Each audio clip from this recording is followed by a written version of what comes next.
ഈ 100 വർഷം ഈ ആശയത്തിലൊക്കെ ഊന്നി സമസ്ത ഇങ്ങനെ പ്രവർത്തിച്ചിട്ടുണ്ട്, ഇവിടെ വരെ എത്തി. ഇതിനിടയിൽ ഒരുപാട് വെല്ലുവിളികളും പ്രയാസങ്ങളും ഒക്കെ സമസ്ത നേരിട്ടിട്ടുണ്ട്. അതുണ്ടാവുമല്ലോ, അതുണ്ടാവണമല്ലോ. ഒരു മികവുള്ള സംഘടന ആകുമ്പോൾ എപ്പോഴും മാങ്ങള്ള മാവിനിൽ ഏറുണ്ടാവുള്ളൂ. അപ്പം എന്നതുപോലെ ഒരു സംഘടന മികച്ചു നിൽക്കുമ്പോൾ സ്വാഭാവികമായിട്ട് അതിനോട് അസൂയക്കാരുണ്ടാവും, അവരെ ആ മികവിനെ ഉൾക്കൊള്ളാൻ കഴിയാത്തവരുണ്ടാവും.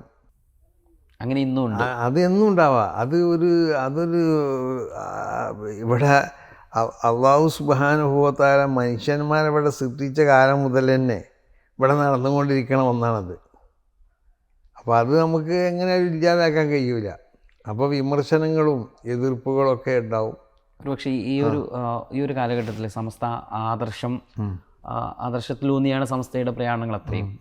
ഈ ഒരു ആദർശം പറയരുത്, അല്ലെ സമസ്ത പറയുന്നത് കൊണ്ട് ബുദ്ധിമുട്ടുണ്ട്, അല്ലെങ്കിൽ അതിന് പലപ്പോഴും എതിർപ്പുകൾ സമസ്ത കേൾക്കേണ്ടി വരികയും ചെയ്യുകയാണ്. അങ്ങനെ ആർക്കും കയറിടാൻ പറ്റില്ലല്ലോ സമസ്തനെ.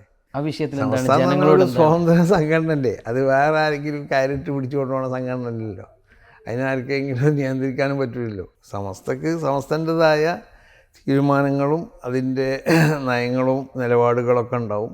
അത് സമസ്ത കേരള ജമിയത്തുൽ ഉലമയുടെ മുശാവറയിൽ വെച്ചുകൊണ്ട് തീരുമാനിക്കപ്പെടും.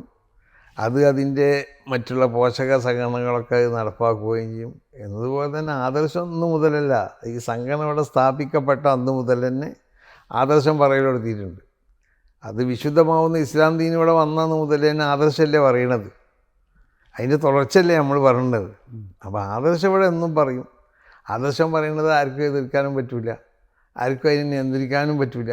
അതിന് ആരെങ്കിലും നിയന്ത്രിക്കപ്പെടേണ്ടതോ എതിർക്കപ്പെടേണ്ടതോ ഒന്നും തന്നെയല്ലോ. എതിർപ്പ് നിയന്ത്രണമൊക്കെ ഉണ്ടെങ്കിൽ അത് പിന്നെ സമസ്തയുള്ള ജമിയത്തുൽ ഉലമ ആദർശം പറഞ്ഞതിനെ നിയന്ത്രിക്കപ്പെടാനോ അതിനെ എതിർക്കാനോ ആർക്കും സാധ്യമല്ലത്. കാരണം അത് സ്വതന്ത്രമായ ഒരു സംഘടനയുണ്ട്. അത് വീണ്ടും കൂടുതൽ അതെപ്പോഴും പറഞ്ഞുകൊണ്ടേയിരിക്കുമല്ലോ. അത് പറഞ്ഞില്ലെങ്കിൽ ഇവിടെ എന്താ, പിന്നെന്തിനാ സംഘടന നിലകൊള്ളുന്നു? സംഘടനൻ്റെ ലക്ഷ്യങ്ങളിൽപ്പെട്ട ഏറ്റവും പ്രധാനപ്പെട്ട ലക്ഷ്യങ്ങളിൽ ഒന്നാമതാണല്ലോ ആദർശവും. അതിപ്പോൾ ഞാൻ പറഞ്ഞല്ലോ കുറേ കാര്യങ്ങൾ, ഇതൊക്കെ സമസ്ത സംഘടന ലക്ഷ്യങ്ങളിൽപ്പെട്ടത് തന്നെയാണ്.